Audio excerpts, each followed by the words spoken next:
Buenas con todos los que nos están siguiendo en este programa o microprogramas de la provincia misionera de San Francisco Solano. Soy Fray Alejandro Vice, ministro provincial, y compartiendo con ustedes este libro esperanzador que es el libro del Apocalipsis. Vamos a volver con las cartas y ahora les invito a tomar la Biblia y ver el capítulo 2 y el versículo siguiente, que es la otra carta, la segunda carta, dirigida a la comunidad de Esmirna. El versículo 8 dice así: escribe al ángel, ven siempre, escribe al ángel, al líder de la comunidad, al custodio de la comunidad, al custodio de la iglesia de Esmirna. Dice, el primero y el último, el que estuvo muerto y vivo, dice esto, o esto dice, el primero y el último, el que estuvo muerto y volvió a la vida, ¿no? Entonces decía que cada carta toma una característica del Hijo del Hombre. El Hijo del Hombre se ha presentado como el primero y el último, el Señor del tiempo, el Señor de la historia, el Señor de la vida porque ha estado muerto y ha resucitado. Al oyente del Apocalipsis le trae a la memoria la primera visión. ¿Quién te está escribiendo? Te está escribiendo el que estuvo muerto y ahora vive, y vive para siempre. Pero estas características, decía yo, del Hijo del Hombre, están en relación con el contenido de la carta. Por ejemplo, vamos a ir a la carta. Dice, yo conozco tus obras, tu tribulación, tu pobreza, aunque eres rico, y la blasfemia de los que se dicen ser judíos y no lo son, sino que son la sinagoga de Satanás. No temas lo que has de padecer. El diablo echará a algunos de vosotros a la cárcel para que sean probados y tengan tribulación por 10 días. Sé fiel hasta el final, sé fiel hasta la muerte, yo te daré la corona de vida. El que tenga oídos, oiga lo que dice el Espíritu a las iglesias. El vencedor no sufrirá el daño de la segunda muerte. Bien, hasta acá la carta de Esmirna. Entonces, ¿cuál es el problema de esta comunidad? Aquí no hay ninguna falta. Al contrario, miren cómo dice el Hijo del Hombre. El Hijo del Hombre le dice a la comunidad de Esmirna, conozco tus obras, tu tribulación, tu pobreza, aunque eres rico, y la blasfemia de los que dicen ser judíos y no lo son. Entonces dice, no temas lo que has de padecer. Entonces, es una comunidad pobre y casualmente su pobreza es su riqueza. Parece ser que en Esmirna vivían cristianos, pero cristianos de una condición muy sencilla, con bajos recursos económicos. Y entonces el Hijo del Hombre, el autor del Apocalipsis, ¿no?, pone en boca de Jesús la frase, eres pobre aunque eres rico. Es decir, la pobreza de estas personas es su mayor riqueza. Y no encuentra ningún defecto en esta iglesia. En la iglesia de Éfeso sí. ¿Cuál era el defecto de esta iglesia de Éfeso?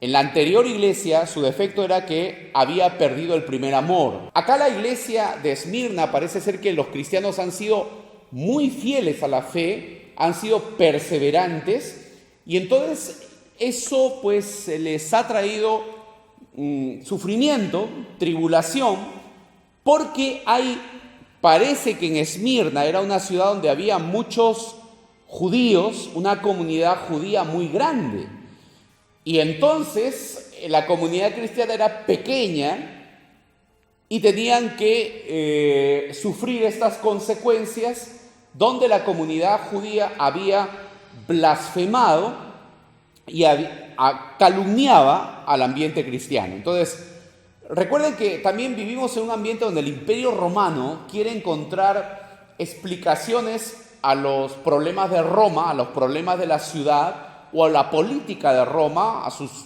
debilidades, pero la quiere encontrar en todo lo que sea superstición, en todo el tema religioso. Entonces, claro, si hay una rivalidad entre el ambiente judío y el ambiente cristiano, bueno, los cristianos son el blanco de muchos ataques de encontrar una causa ¿no? ¿Por qué surge el problema de por qué no tenemos lluvias? ¿Por qué no hay buenas cosechas? ¿Por qué hay un temblor? Bueno, entonces los cristianos se prestaban, o sea, eran blanco para muchas cosas. Para decir que eran el origen de la peste, para decir que eran el origen de una serie de calamidades, porque los dioses les había castigado a Roma, porque hay un grupo de personas que no quieren rendirle culto. Entonces, ahora, a eso se añade el tema de la comunidad judía, que parece que constantemente está hostigando a este grupo pequeño, pobre, de gente económicamente pobre y cristiana. Entonces, a eso es lo que se refiere la carta a Esmirna. Es una ciudad que tiene un grupo cristiano, una comunidad cristiana de condición económica baja, pero que está sufriendo la tribulación en el sentido de que hay muchas calumnias de parte del ambiente judío. Hay muchas calumnias. Y por eso el autor pone aquí, los califica como esos que dicen ser judíos y no lo son. Esos que son de la sinagoga de Satanás. ¿Cómo califica? Entonces, claro, es una manera, es una defensa a la comunidad cristiana ante las calumnias de parte de los judíos, ¿no? Entonces, están calificados como esos que dicen ser judíos. Porque para el autor, una cosa que es clara es que el que realmente es judío es el que acepta a Jesús. O sea, el cristianismo no ha roto la alianza, al contrario, cumplir la alianza es creer en el Hijo del Hombre, es creer en Jesús de Nazaret. Entonces, por eso es que dice acá, esos que dicen ser judíos, pero al no creer en Jesús, al calumniar a la comunidad cristiana, por tanto, no son hijos de la alianza, no son hijos de Abraham, sino que, como los califica, son sinagoga de Satanás. ¿Ve? Entonces, es una clara defensa ante una comunidad pobre, sencilla, económicamente con bajos recursos, ¿no? Entonces, eso es Esmirna. Esmirna es una comunidad que está felicitándole a Jesús por su perseverancia, porque ha aguantado las calumnias de esos que dicen ser judíos, pero no lo son porque no cumplen la alianza, de esa sinagoga de Satanás. Pero hay un problema. El problema es lo que dice aquí en el versículo, déjeme verlo, 10. Usted mira el versículo 10, dice: no temas lo que vas a padecer, el diablo echará a la cárcel a algunos para que sean probados en la tribulación por 10 días. ¿Qué quiere decir? Que esta iglesia que ha sufrido la calumnia, que esta iglesia que es pobre, esta iglesia que está pasando dificultad, va a tener que sufrir más. Entonces, lo dice acá, ¿no? Entonces, no temas lo que vas a padecer. Entonces, falta todavía más. Entonces, ahí viene un mensaje muy bonito para el día de hoy, ¿no? Falta pasar más. Pero dice, serán una tribulación de 10 días. En el Apocalipsis, cuando se pone número o se pone tiempo a algo, es porque quiere decir que Dios lo tiene controlado. No va a pasar más de 10 días. Cuando tú le pones fecha de vencimiento a algo, entonces no va a pasar más allá. ¿Qué quiere decir? Que el mal, la violencia, la persecución, lo que va a pasar a esa iglesia va a estar controlado, o sea, no va a ser eterno. No va a ser eterno. Por eso es que después continúa y dice, al que sea fiel hasta la muerte, quiere decir que puede haber muerte, puede haber martirio, por el daño que va a venir. Puede haber muertes, pero el que sea fiel hasta la muerte, dice aquí, yo le voy a dar la corona de vida. ¿A qué se refiere esto con la corona de vida? Bueno, la corona de vida hay que tener en cuenta que en el ambiente del Imperio Romano y los griegos tenían la famosa corona de laurel. ¿Se acuerdan? Que se daba en los Juegos Olímpicos y al vencedor se le daba una corona de laurel. Probablemente aquí el autor está tomando esto que era pan de cada día, esto que era diario, pues en el ambiente romano, en el ambiente de Asia Menor, influida por ejemplo, toda esta parte de Asia Menor, el Oriente, está influida por la cultura griega. Entonces los deportes, los hipódromos, por ejemplo, los ambientes de anfiteatros, ¿no? Todo es coliseos, etcétera, está marcado por el tema de el deporte y las luchas. Entonces, al vencedor le voy a dar la corona de vida. Puede ser acá que signifique que le va a dar una corona de laurel, pero que no se va a marchitar. O sea, le va a dar una corona de vida, no como la corona que reciben los campeones de los Juegos Olímpicos, que después eso se marchita. También puede ser que la corona de vida sea la corona funeraria.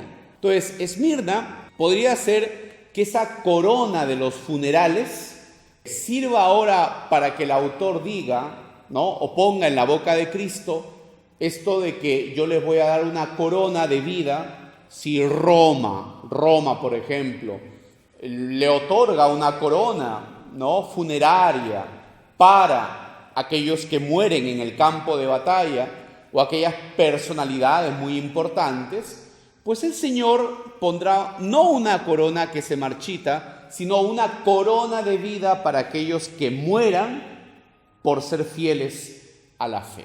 Y el que tenga oídos, oiga lo que dice el Espíritu a las iglesias. El vencedor no sufrirá, ¿no?, la segunda muerte. ¿A qué muerte segunda se refiere? ¿Hay una primera muerte? Sí, la primera muerte es la muerte corporal. Eso también lo recoge Francisco de Asís en su famoso Cántico de las Criaturas. La muerte de la condenación eterna. Entonces, la primera muerte, la muerte corporal, pero la segunda muerte, como refiere acá en la carta, no probará la segunda muerte, es la muerte de la condenación eterna.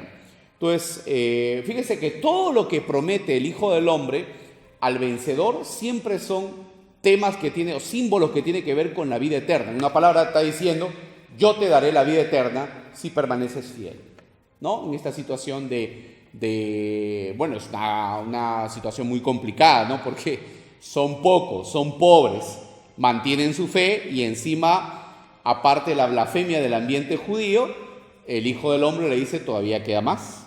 Entonces, yo creo que acá hay un mensaje muy importante para hoy, ¿no?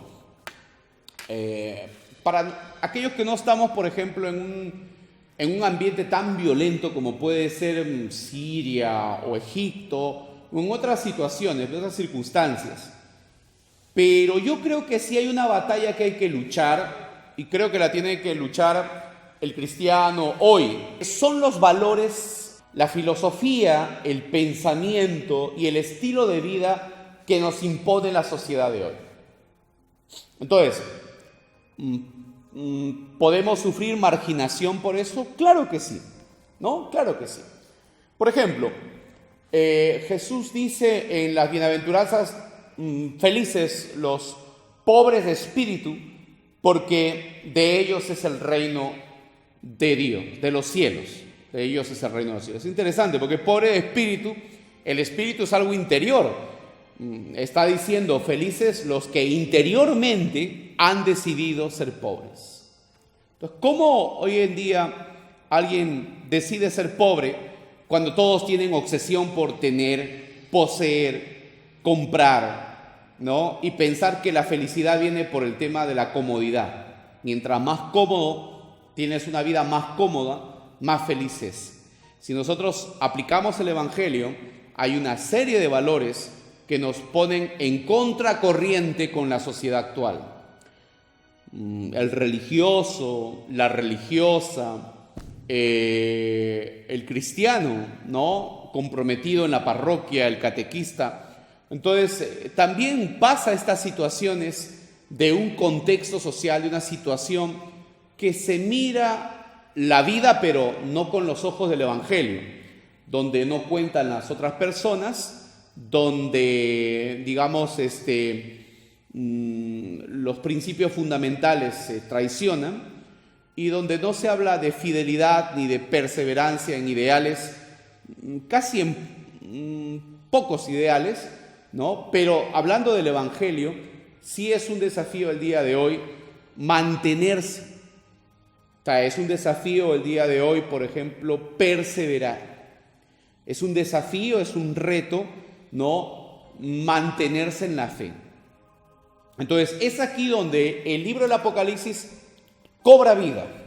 Cuando hay una comunidad o cuando hay una persona que siente que es muy difícil mantenerse en la fe por todo aquello que le rodea. Entonces, ahí vuelve otra vez a sonar esta frase del Apocalipsis: al vencedor yo le daré una corona de vida.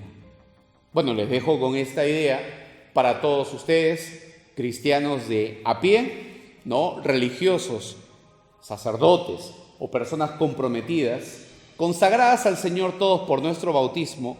Recuerden que al que persevere, al vencedor, ojo, al campeón, realmente la vida es una lucha, la vida es una batalla, al que persevere, el Señor le dará una corona de vida. Que tengan una buena semana y paz y bien a todos.